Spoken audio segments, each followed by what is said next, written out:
ہمارے سامنے کہ جہاں مذہب موجود نہیں دکھائی دیتا، پیغمبر کوئی نہیں بظاہر لگتا ہے کہ آیا، لیکن اس کے باوجود یہ تاریخی طور پہ ثابت نہیں. تاریخی طور پہ تمام پرائمری ہیومن کلیکٹیویٹیز میں مذہب آپریٹو حالت میں موجود ہے اور ام الاقدار کے طور پہ موجود ہے تمام ہیومن کلیکٹیویٹیز میں، تمام، کیونکہ تمام روایتوں کے جو ابتدائی لٹریچر ملتا ہے وہ بلا استثناء مذہبی ہے. وہ چائنا سے چائنا میٹا فزکس میں ایک انتہائی کمال کو پہنچی ہوئی روایت ہے. ان کا جو تاؤ ہے وہ میٹا فزکس کا معجزہ ہے. فار ایسٹ میں شنتو تاؤ یہ میٹا فزکس کے مکمل بیانات ہیں. ٹھیک ہے، مطلب یہ اگر اس پہ جواب میں انہوں نے کچھ فرمایا، مطلب یہ کہ انسان نے اپنے بارے میں علم کا اپنے جو ابتدائی تحریرات میں اظہار کیا ہے وہ سارا اظہار مذہبی ہے. مطلب بلا استثناء غیر مذہبیت ایک علمی رویے کے طور پر انسانوں میں بہت بعد میں آئی ہے، اور بہت بعد میں بھی آئی ہے مذہب کو ریپلیس کرنے کے لیے، نہ کہ مذہب سے پیدا ہونے والے مزاج کو ختم کرنے کے لیے. وہ ایک الگ موضوع ہے. دوسری بات میں یہ عرض کرنا چاہ رہا ہوں کہ وہی ماخذ علم نہیں ہے. مطلب اس کو ماخذ علم کہہ کر ہم کسی بہت محفوظ جگہ پہ نہیں رہیں گے. ماخذ علم حواس اور تجربات ہیں، ٹھیک ہے، اور عقل ان محسوسات اور تجربات یا اپنے پہلے سے موجود تصورات کو معنی دینے کا نام ہے. اور اس معنی میں جب میں اور آپ دونوں متفق ہو جاتے ہیں تو یہ ایک ٹھوس علم کہلاتا ہے کہ ویریفائبلٹی علم کی لازمی ضرورت ہے. وہی کا رول پھر کیا ہو؟ مذہب وہی جو ہے نا وہ اصول علم دیتی ہے، ایک ماخذ علم ان معنوں میں اگر آپ اس کو تشریح کے ساتھ کہیں کہ وہی مجھے غیب اور مابعد الطبیعی حقائق کے بارے میں مکمل خبر دے کر مجھے گویا اس طرف سے بے فکر کر کے کہتی ہے کہ اب اپنے علم کی حرکت کا رخ اپنے دائرۂ معلومات اور محسوسات میں رکھو. ٹھیک، جب آپ یہ کہیں گے کہ وہی ماخذ علم ہے تو عقل کسی ماخذ کے آگے مجبور محض کا کردار ادا کرنے پہ راضی نہیں ہو سکتی. ماخذ وہ ہوتا ہے کہ جس کو عقل تسلیم کر لے کہ یہ میری تمام فعلیت کی بنیاد. ٹھیک ہے، ہم اس بات کو آگے بڑھائیں گے لیکن تھوڑی دیر کے بعد.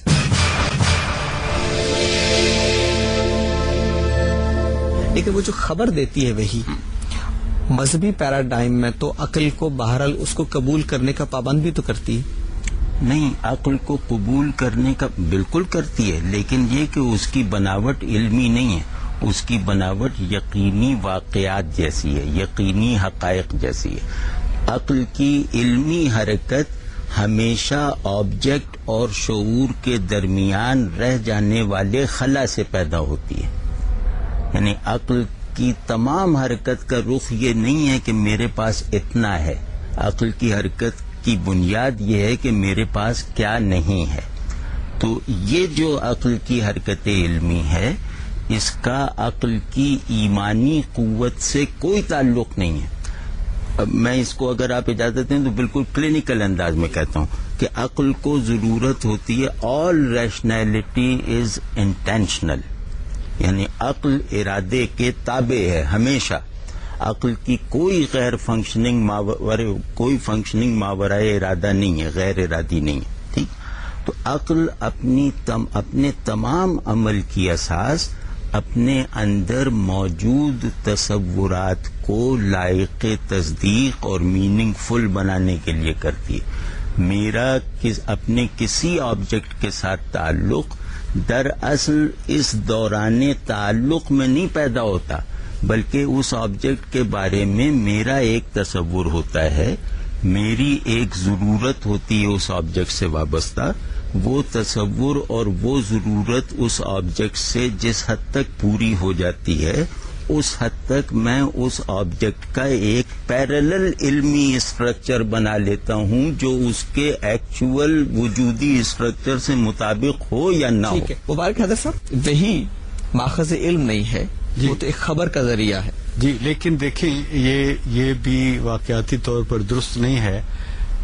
وحی کے جو تناظر ہیں وہ ہمارے ابراہیمی ادیان میں ہیں، دوسروں میں وحی کا لفظ یا وحی کا تصور نہیں ہے.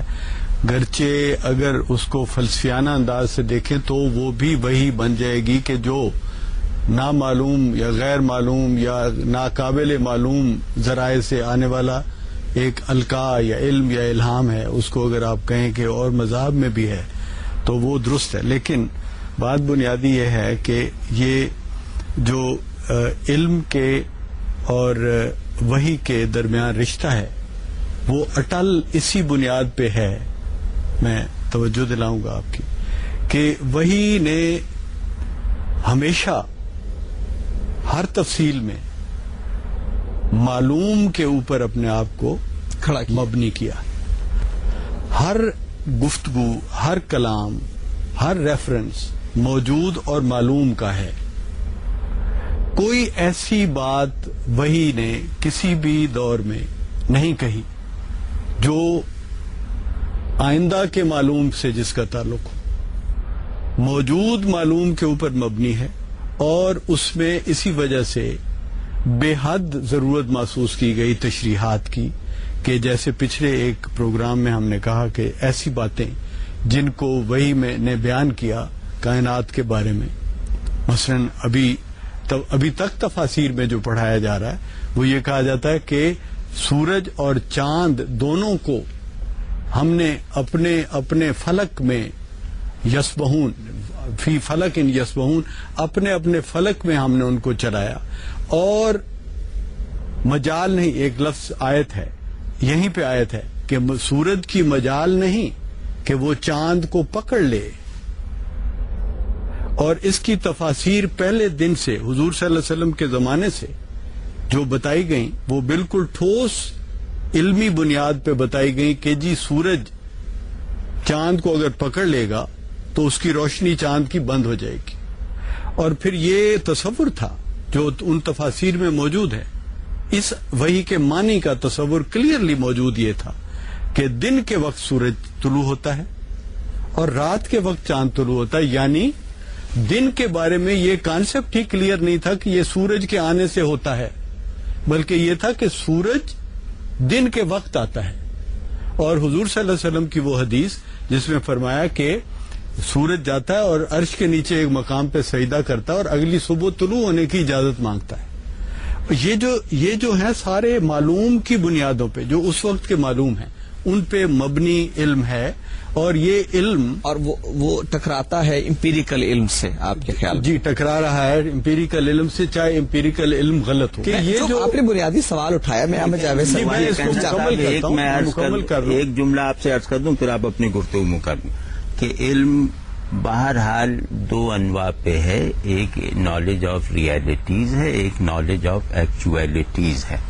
ٹھیک ہے، تو جب بھی ہم نالج کہیں گے بغیر کسی سیاق و سباق کے تو وہ نالج آف ایکچویلٹیز ہے. تو وہی ان معنوں میں نالج آف ایکچویلٹیز کا ماخذ نہیں ہے. اور نالج آف ریئلٹیز کی ذمہ داری عقل اپنے اوپر لینے پہ جب بھی تیار ہوئی ہے کچھ مدت بعد اپنی ناکامی کے اعتراف پر بھی مجبور ہوئی ہے. جی میں یہ آپ جو فرمایا انہوں نے پہلے بھی یہ بات کی کہ اس دور میں جو مایوسی آئی، علم نے جو یعنی جوابات نہیں دے سکی زندگی کے، اور اس میں بقا کا اصل جواب دین نے دیا، دیان نے دیا. میں یہ عرض کروں کہ میں یہ اس بنیاد پہ زیادہ زور دینا چاہتا ہوں اس مقدمے پہ کہ مذہب اپنی جو بنیاد ہے وہ ایمان پہ رکھتا ہے، جیسے کہ بار بار یہ بات آئی. ایمان ایک ایسا جو سادہ لفظوں میں یا ماڈرن تجزیاتی زبان میں ایمان کے معنی ہیں مفروضہ، جس کی تصدیق نہیں ہو سکتی.